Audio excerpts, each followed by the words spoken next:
Hello, everyone. It's my great pleasure today to introduce you to Dr. Pen Chen or Chen Pian 博士. Dr. Chen wears many hats.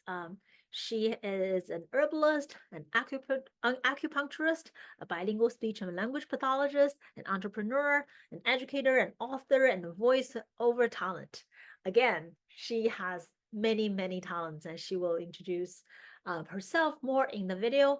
And I would like to I'm very excited about her video because she will talk about how learning Chinese really transformed her life and professional trajectory as she navigates through her many talents and possibilities. And in particular, as a Chinese heritage language speaker, she would also talk about how learning Chinese doesn't just mean her own, linguistic and ethnic cultural heritage, but also it has meant so much more. So let's welcome Dr. Chen. 大家好，我叫陈偏偏.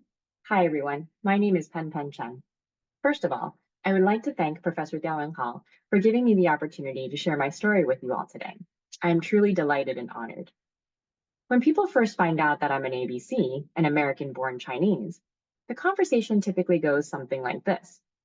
啊，你是 ABC？ 你的中文怎么会说得那么好？不可能，不可能。Which roughly translates to, wow, you're an ABC? How can your Chinese be so good? That's impossible. It's as if us ABCs have some kind of inherent defect or deficit that makes us incapable of learning Chinese. Then they usually follow it up with, 那你会读跟写吗? Do you know how to read and write? As they wait for my response with bated breath and hear me say, 会呀, they can't quite believe their ears.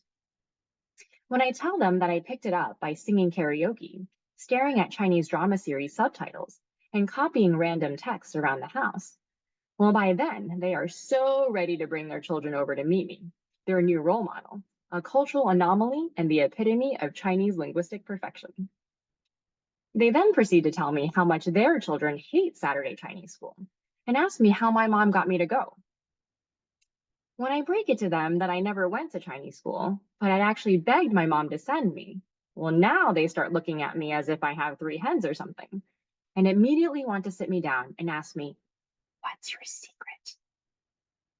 I want to tell them that I have some ridiculous language learning superpowers or something, or that I have practiced from a hidden book that I found in a cave next to a skeleton of a master Chinese language learner, or better yet, that a native Chinese speaker downloaded their 70 years of language skills into my brain before they died, so that they would have someone carry on their legacy.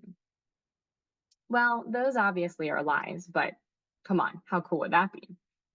But it's actually not that far from the truth. The truth is, like other ABCs, my exposure to Chinese began in the womb, by sheer luck of the draw, reincarnation, fate, destiny, and what have you. But for me, it didn't end there. But what was it that caused it to flourish into the language that I make a living in, that I eat, sleep, and dream in, and that, if I'm being completely honest, often feels more at home to me than English, except maybe when writing speeches? Well, the short story is my mom didn't speak much English, and that resulted in my first job at age 7, as her interpreter at my parent-teacher conferences. So needless to say, I was an excellent student in elementary school, at least as far as my mom is concerned. Shh, just between. I really loved my elementary school teachers, some of whom are still my close friends today, because they instilled in me a passion for learning and curiosity about the world, which, coupled with my family's situation, shaped my life and career. The long story is what I will share with you today, in hopes that my story may inspire yours. So I was born in Queens, New York, to immigrant parents. My mom originally from Jiangsu Chansha and my father from Zhejiang Ningbo. They both fled with their families to Taiwan during the Chinese Civil War in the late 1940s. My mom was only 4 at the time. The boats that set sail before and after my families experienced problems and sadly never completed their voyages. So being grateful for being alive and treasuring opportunity became themes throughout my life, because it was my family's sacrifices that made my future possible. My parents' and grandparents' generations dreamed of returning to their hometowns throughout their childhood and adulthood, But it wouldn't be until 55 years later that my mom would set foot in Shanghai again with her ABC daughter as a tourist in what was once her birthplace. My maiden voyage, if you will, to mainland China was nothing short of a dream come true, as that world had only existed for me in stories and on the TV screen, and I had desperately wanted to see for myself what that life was like. Like my first trip back to Taiwan during my junior year in college, I felt a sense of belonging and familiarity, as if the images and the stories I had heard as a child had transformed into 4D, and I could finally walk through the streets that my ancestors had once crossed years before me.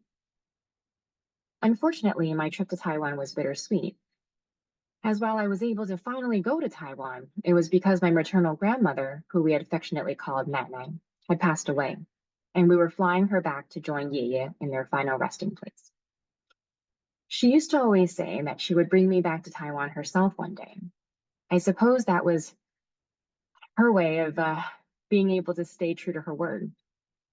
But I would have rather that she had broken that promise and that we would have had many more years together instead. My older sister and all of my cousins, except for my oldest cousin George, were all born abroad in Hong Kong or Taiwan, having either Mandarin as their first language and initially only language when they first immigrated to the US, not speaking a word of English. As the youngest of 14 grandchildren on my mother's side, I was the least likely to be the most fluent in Chinese. And yet, somehow, some way, I ended up defying all odds. Most of my cousins and even my sister rarely speak Chinese now, aside from our occasional family gatherings and such. During our childhood, we were much more of a tight-knit family that got together for most holidays or would even take family trips together. So my mom told me that on one particular get-together, shortly after I was born, Yaya gathered everyone to share a story that occurred on his flight back to the US that really bothered him. You see, he saw a young Chinese person in the row ahead of him on the plane, and he proceeded to ask him a question in Chinese. But to his dismay, the man replied that he didn't speak the language. This interaction really lingered in Ye's mind, and he shared how it saddened him that this could happen to his own grandchildren one day. I regretfully don't have any firsthand memories of Ye, as he passed away when I was a year and 1 month old, but I learned about him through our family stories.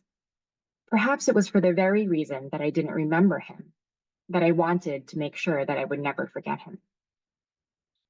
As his youngest grandchild, I took it upon myself to carry out his wishes, and my life, I guess as it was meant to be, started to unfold.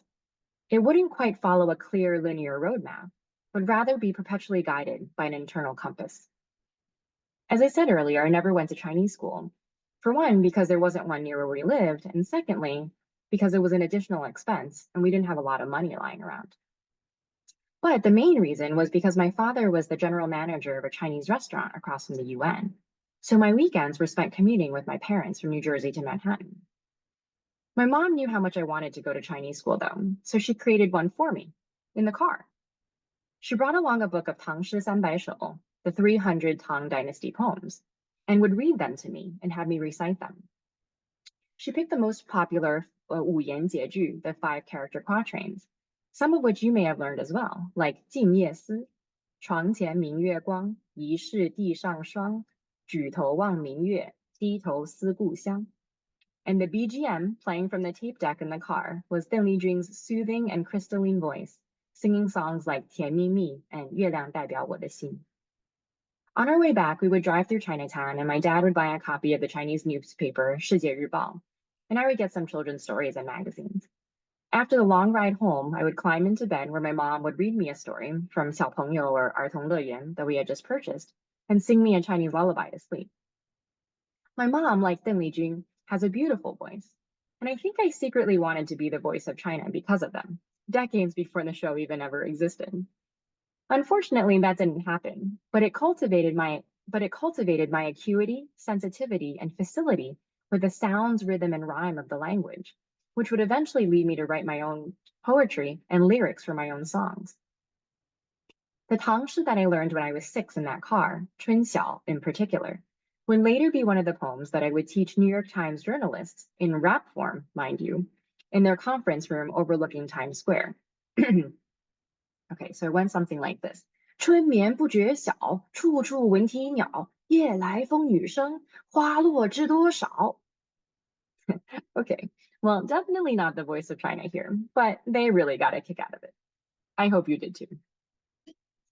And the same little 6-year-old girl who used to sit in her dad's restaurant and stare across the street at the row of flags from around the world, wondering what it was like inside that building, never thought she would one day be able to walk through those doors and teach Tianmimi to a group of United Nations diplomats. When my parents divorced when I was 9, my mobile Chinese school closed down, but a new one opened. As a single mother raising 2 daughters, my mom worked the night shift at a bank because, well, it paid more. I wouldn't get to see her, though, during the week aside from her dropping me off at school in the morning. And after school, I would walk to my aunt and uncle's, Ma's house, to do my homework. So Nanai also lived there, and I loved going up to her room to bug her and tell her and have her tell me stories about life in Shanghai before the war, and then in Taiwan before coming to the U.S., about how our family's canned food company, Meiling, was like the green giant of Asia. I had always wished that I had been born earlier so that I would have been able to take over the company after my grandfather passed away.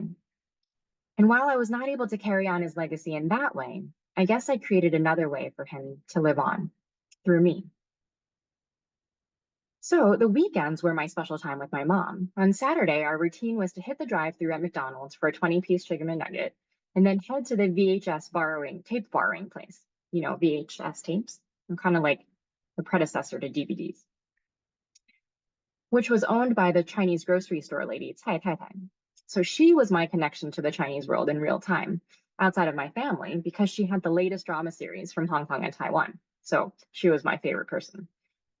We would drive back home with bags full of tapes, and my job would be to rewind them as my mom cooked dinner. Then we would sit and watch them together. My mom's favorites were the sappy Chongyao ones, where she cried and cried and cried. But mine were the wuxiaju, martial arts shows, especially those by Jin Yong and Gu Long, hence the reference at the beginning of this talk. I would grab the bamboo stalk from my mom's large potted plant and act out the fight scenes. I would force my sister to sit down in front of me and pretend that she suffered major internal injuries. And I would use my amazing martial arts skills to heal her.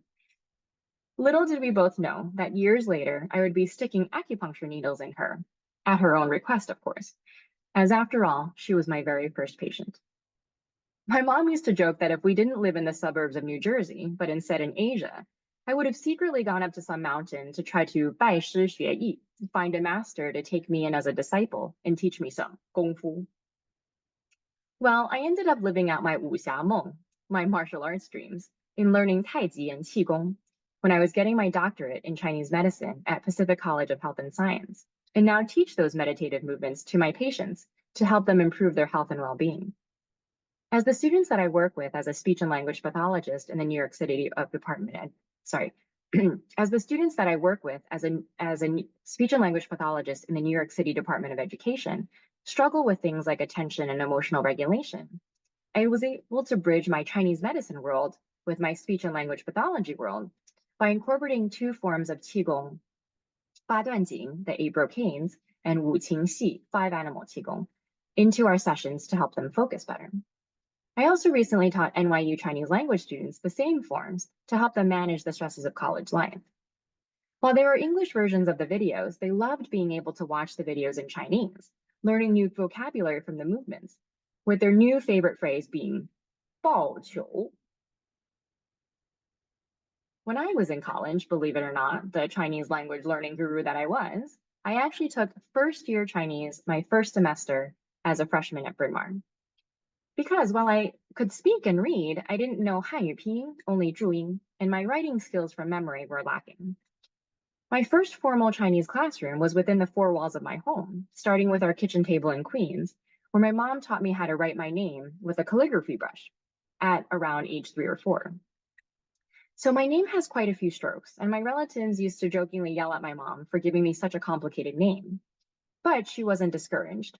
She just broke it down for me and showed me how the characters were composed of component parts, like a sound component or a meaning component or a pictorial component. Enough said. I was hooked. That was fascinating to me.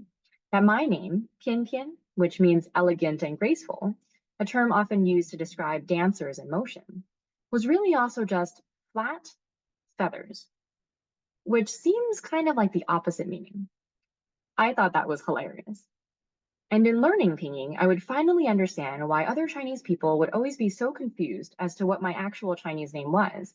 Because when they see Pan Pan, they think maybe it's Pan Pan, like the panda, or Peng Peng, like the mythological bird, which I guess is closer. But remember, I only have some feathers.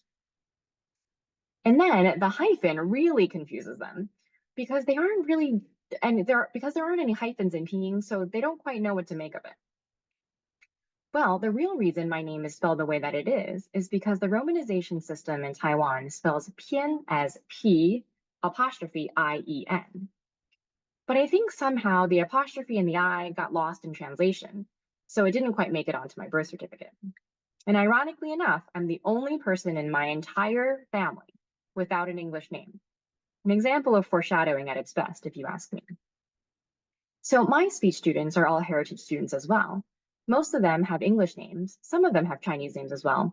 But even if they have a Chinese name, they don't know how to write it. So I make it a point to teach them and have them make holiday cards to their parents a few times a year. While their version may just be 5 characters long, 母亲节快乐, Happy Mother's Day, it's usually 5 characters more than their mothers thought that they would ever get from their ABC son or daughter. And at parent-teacher conferences, they always tell me how grateful they are to be able to read their children's work and how much they appreciate not needing an interpreter when speaking with me.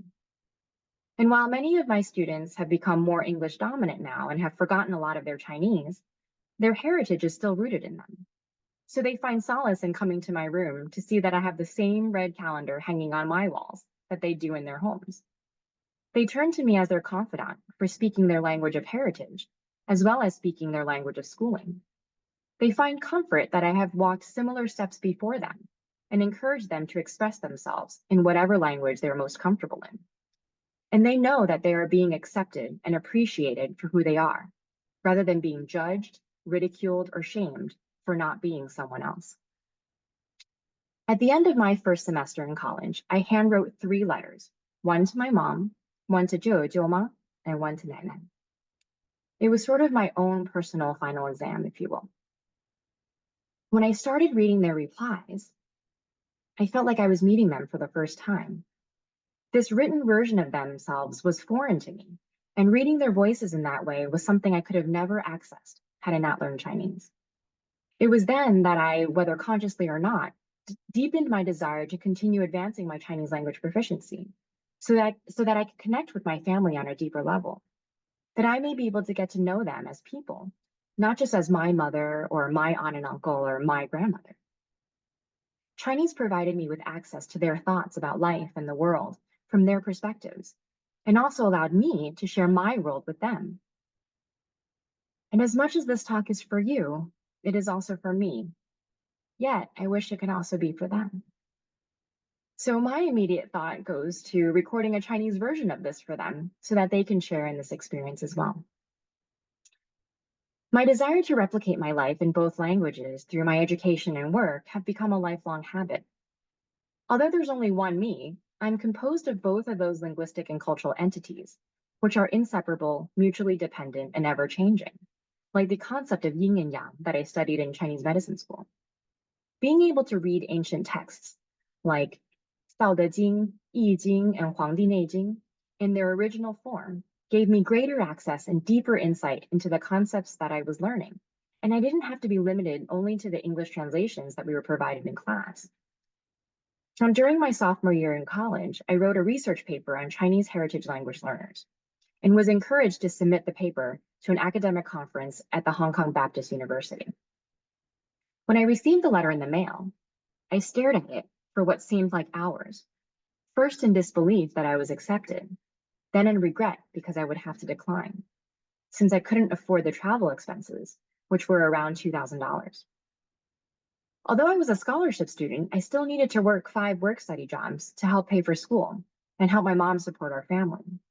While I loved tutoring Chinese, being a TA, and working as a program assistant, and though it would eventually pave the way for my career in Chinese language teaching, I didn't have the money to fund my trip.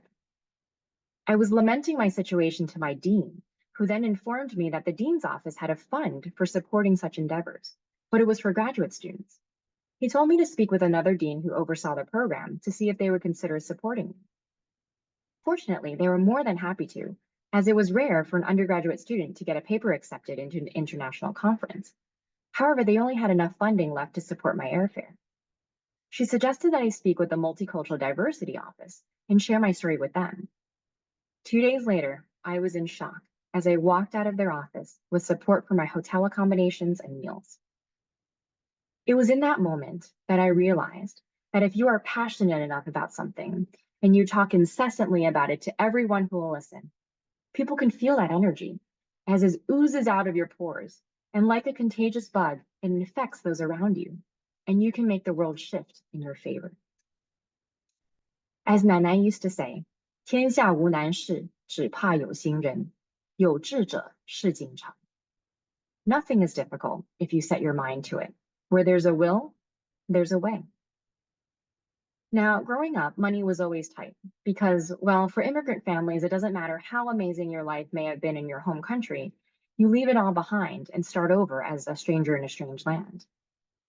So I knew that I would need to work twice as hard to give my mom a life that was maybe only half as luxurious as what she used to have. My mom always wanted me to be able to speak Chinese, and reading and writing it was great, but she had never wanted it to be my career. My mom wanted me to study something useful like economics or finance or computer science so that I could find a good job. Because, well, according to my other relatives, what kind of job would I be able to find studying Chinese? Well, I was pleased to show them that there are plenty of jobs out there for us. And that I probably ended up doing most of them at some point in my career.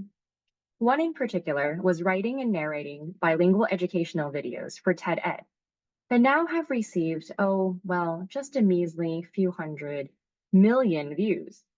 I would say that was a pretty good job, wouldn't you? But not only was I offered jobs, I was also offered scholarships so that I could study even more Chinese. I was fortunate enough to have the support of the CV Star Fellowship to attend the Hopkins Nanjing Center, to receive a full scholarship from the New York City Department of Education to attend Columbia University Teachers College for my master's in communication science and disorders, and was guaranteed a job after graduation because, well, I spoke Chinese, a high needs language. Then in my role as a bilingual SLP, I created a board game design project as a TED Ed innovative educator, helping my students use language rather than violence in conflict resolution. This effort was later recognized with a Catherine Davis Fellowship for Peace to attend Middlebury College for my master's in Chinese language pedagogy. And for teaching my classmates Chinese to give them greater access to and a deeper understanding of the concepts in Chinese medicine theory and herbology, I was recognized by our student council and subsequently awarded with the Camo Herbs Academic Excellence Award. I think I always knew in my heart of hearts that the only way that I would be happy would be to do what I loved. And it was only then that I could be the best version of myself.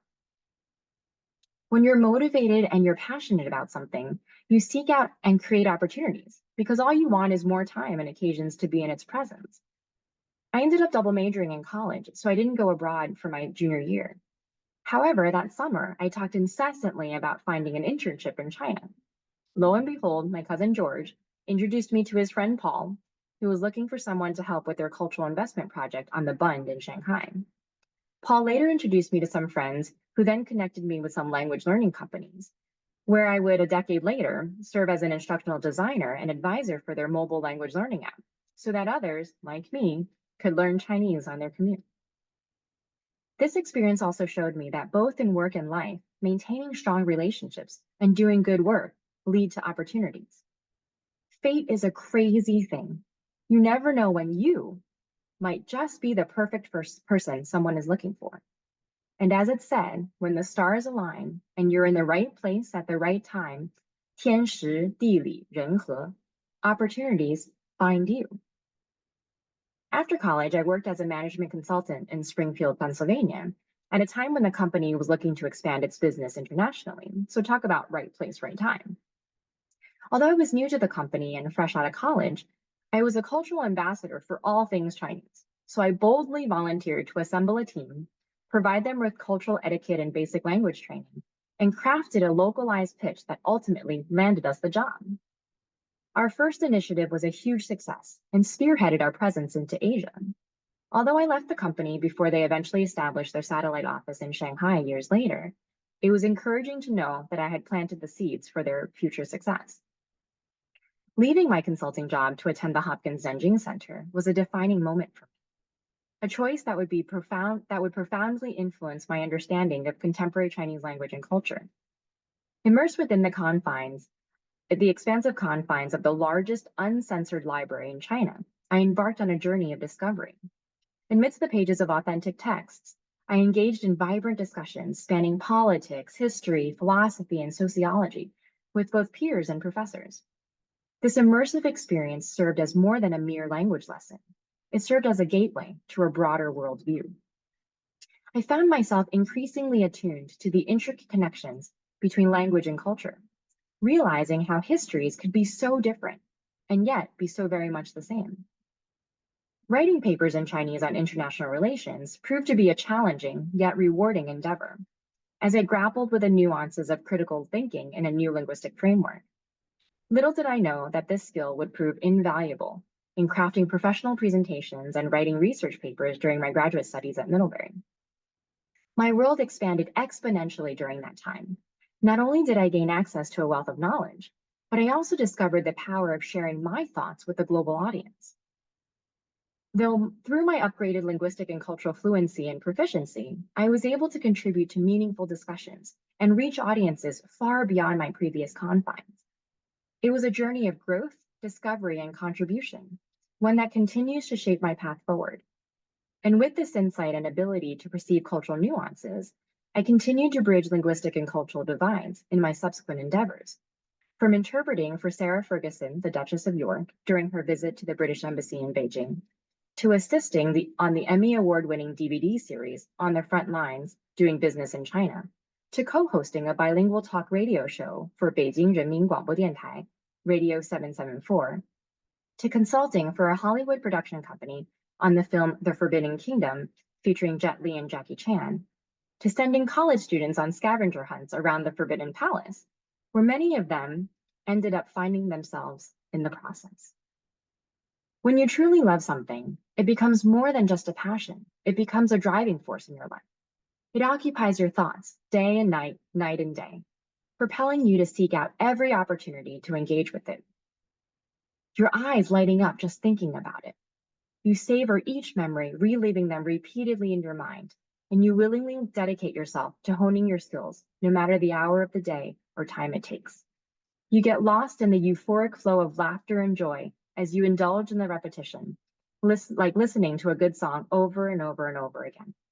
Or watching a classic movie for the millionth time, where you can actually recite every line, and yet you still eagerly anticipate that courtroom scene where Colonel Jessup declares, "You can't handle the truth." And while the truth about my language learning journey and career aren't as fantastic as those heroes and heroines that traverse the Jianghu, the martial arts society, fighting off villains and saving the world, I would like to think that my efforts and choices in my life and career have fought off some injustices, and I have managed to make the world a slightly better place in my own mortal way. That's a truth I think I can handle. When you finally possess something you once admired from afar, you treat it like the most precious treasure on earth, reveling in the fortune that you, of all people, get to have it. You can stare at it for hours, much like a mother watching her newborn, cherishing and celebrating every tiny detail and movement, as if they were monumental achievements, like footsteps on the moon. For me, Chinese was, is, and always will be my first true love. It shaped who I am, and I am profoundly grateful for those whom I have met along my journey, who have contributed to my growth and allowed me to contribute to theirs, including all of you. My story, while personal, is also universal. It serves as evidence of the transformative power of passion, perseverance, and possibility. I hope my journey inspires you to pursue your passions and that you may discover the unique ways studying Chinese can shape your life. Thank you.